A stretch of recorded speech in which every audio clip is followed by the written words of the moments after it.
ಈಗ ಒಂದು ಕಡೆ ಗುಟ್ಕಾ ತಿನ್ನಬೇಡಿ ಅಂತ ಹೇಳ್ತಾರೆ, ಗುಟ್ಕಾ ಮಾರೋ ಕಂಪ್ನಿಗೆ ಲೈಸೆನ್ಸ್ ಕೊಡ್ತಾರೆ. ಕುಡಿಬೇಡಿ ಗುಟ್ಕಾ ಮ್ಯಾನುಫ್ಯಾಕ್ಚರಿಂಗ್ ಬಂದಾತಪ್ಪ, ತಿನ್ನೋದು ಎಲ್ಲಿದ್ದ ಬಂತು? ವಾವ್. ಗುಟ್ಕಾ ಮ್ಯಾನುಫ್ಯಾಕ್ಚರಿಂಗೇ ಬ್ಯಾನ್ ಮಾಡಿದರೆ ತಿನ್ನೋದು ಎಲ್ಲಿದ್ದ ಬಂತು? ತಿನ್ನೋದಿಲ್ಲಲ್ಲ. ಆ ಫ್ಯಾಕ್ಟ್ರಿ ಲೈಸೆನ್ಸ್ ಕೊಟ್ಟಿದ್ದಾರು ಸರ್ಕಾರದವ್ರೆ. ಮತ್ತೆ ಅದ್ರ ಮೇಲೆ ಹಾಕ್ತಾರೆ ಗುಟ್ಕಾ ಕನ್ಸ್ಯೂಮಿಂಗ್ ಇಸ್ ಅಥವಾ cigarette smoking alcohol consumption is bad for injurious to health, it leads to cancer ಅಂತ ಟೈಟಲ್ ಹಾಕ್ತಾರೆ. ಒಂದು ಕಡೆ ಅಂತ ತಿನ್ನಿ ಅಂತ ಹೇಳ್ತಾರೆ, ಇನ್ನೊಂದು ಕಡೆ ಕ್ಯಾನ್ಸರ್ ಬರುತ್ತೆ ಅಂತ ಹೇಳ್ತಾರೆ. Double standards. ಇದು ಏನಿದೆ ಅರ್ಥ? ಹಾಗೆ ಜನಸಾಮಾನ್ಯರ ಕಾಳಜಿ ಇದ್ರೆ ಬ್ಯಾನ್ ಮಾಡಲಿ, ಫಸ್ಟ್ ಬ್ಯಾನ್ ಮಾಡಲಿ ಸರ್. ಸರ್ಕಾರದವರು ಸ್ಟೇಟ್ ಇರಲಿ ಸೆಂಟ್ರ್ ಇರಲಿ ಯಾವುದೇ ಪಕ್ಷ ಇರಲಿ, ಅದು ಡಸಂಟ್ ಮ್ಯಾಟರ್. ಸರ್ಕಾರ ಒಳ್ಳೆ ಎಜುಕೇಷನ್ ಕೊಡಲಿ, ಒಳ್ಳೆ ಹಾಸ್ಪಿಟಲ್ ಕೊಡಲಿ, ದೇಶ ಯಾಕೆ ಸುಧಾರಿಸೋದಿಲ್ಲ? ಕರೆಕ್ಟಾಗಿ ಮಾಡಿ. ಅದನ್ನು ಬಿಟ್ಟು unnecessary schemes for vote banks ಏನು ಮಾಡ್ತಾರೆ ಬಂದ್ ಮಾಡಿಸಿ. ಇದೆಲ್ಲ ವೋಟ್ ಬ್ಯಾಂಕ್ ಪೊಲಿಟಿಕ್ಸ್ ಮೇಜರ್ ಇದೆ.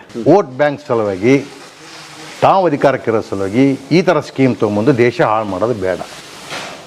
ಐದರ್ it state government or central government.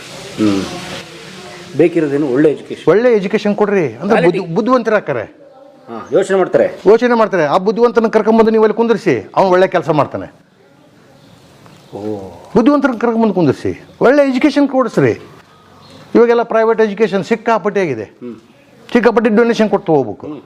ಅದ್ರ ಬದಲು ಸರ್ಕಾರದವರು ಒಳ್ಳೆ ಎಜುಕೇಷನ್ ಕೊಡಲಿ, ಒಳ್ಳೆ ದವಾಖಾನೆ ಕೊಡಲಿ, ಹಾಸ್ಪಿಟಲ್ಸ್ ಮಲ್ಟಿ ಸ್ಪೆಷಾಲಿಟಿ ಹಾಸ್ಪಿಟಲ್ಸ್ ಮಾಡಲಿ, ಹೆಲ್ತ್ ಇಂಪ್ರೂವ್ ಮಾಡಲಿ, ಒಳ್ಳೆ ಆರೋಗ್ಯ ಕೊಡಲಿ, ಒಳ್ಳೆ ಫುಡ್ ಕೊಡಲಿ. ಆರ್ಗ್ಯಾನಿಕ್ ಎಲ್ಲ ಇನ್ನು ಆರ್ಗ್ಯಾನಿಕ್ ಬ್ಯಾನ್ ಮಾಡಿಸಿ, ಆರ್ಗ್ಯಾನಿಕ್ ಬೆಳೆಯಕ್ಕೆ ಹಚ್ಚಿರಿ, ಊಟ ಚಲೋದು ಕೊಡ್ತೀವಿ, ಒಳ್ಳೆ ಶಿಕ್ಷಣ ಸಿಗುತ್ತೆ, ಆರೋಗ್ಯಕರವಾದಂಥ ಹಾಸ್ಪಿಟಲ್ ಇದೆ. ನಮಗೇನು ಹೆಚ್ಚು ಕಮ್ಮಿ ಆದರೆ ಆ ಥರ ಮಾಡಲಿಲ್ಲ.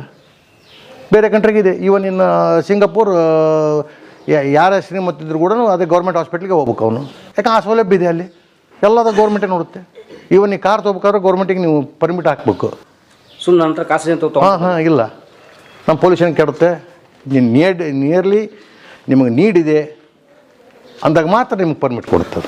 ನನಗೆ ಯಾಕೆ ಕಾರ್ ಅವಶ್ಯಕತೆ ಬರ್ಕೊಂಡು? ಹೌದು ಮನೇಲಿ ನಿಂತಿದೆ, ಇನ್ನೊಂದು ಕತೆ ಇಲ್ಲ. ಅದು ಅಲ್ಲ, ನಮ್ಮಲ್ಲಿ ಅದು ಆಗೋದಿಲ್ಲ. ಬಟ್ ಅಟ್ಲೀಸ್ಟ್ ಈ ಥರ ಒಂದು ಬೇಸಿಕ್ಸ್ ಇದನ್ನಾರ ಮಾಡಿದರೆ ಎಂತ ಒಳ್ಳೆಯದಾಗ ಸರ್. ಯಾಕೆ ಮಾಡೋದಿಲ್ಲ? ನಮ್ಮ ಪಾಲಿಟಿಷಿಯನ್ಸು ಇಡೀ ಜಗತ್ತೇ ತಿರುಗುತ್ತಾರೆ, ಯಾಕೆ ನೋಡಿ ಅದನ್ನು ಇಂಪ್ಲಿಮೆಂಟ್ ಮಾಡಬಾರ್ದು? ಬಹುಶಃ ನೀವು ಹೇಳಿದಾಗ ವೋಟ್ ಬ್ಯಾಂಕ್ ಹಿಂದಕ್ಕಿಲ್ಲಿಂದ ಹಿಡಿದು ಇಲ್ಲಿವರೆಗೂ ನಾವು ಪಾಲಿಟಿಕ್ಸ್ನಾಗ ಇದೀವಿ, ಇಲ್ಲ ಅಂತಲ್ಲ. ಬಟ್ ನನಗೆ ಈ ಥರ ಲೈಕ್ ಇಲ್ಲ.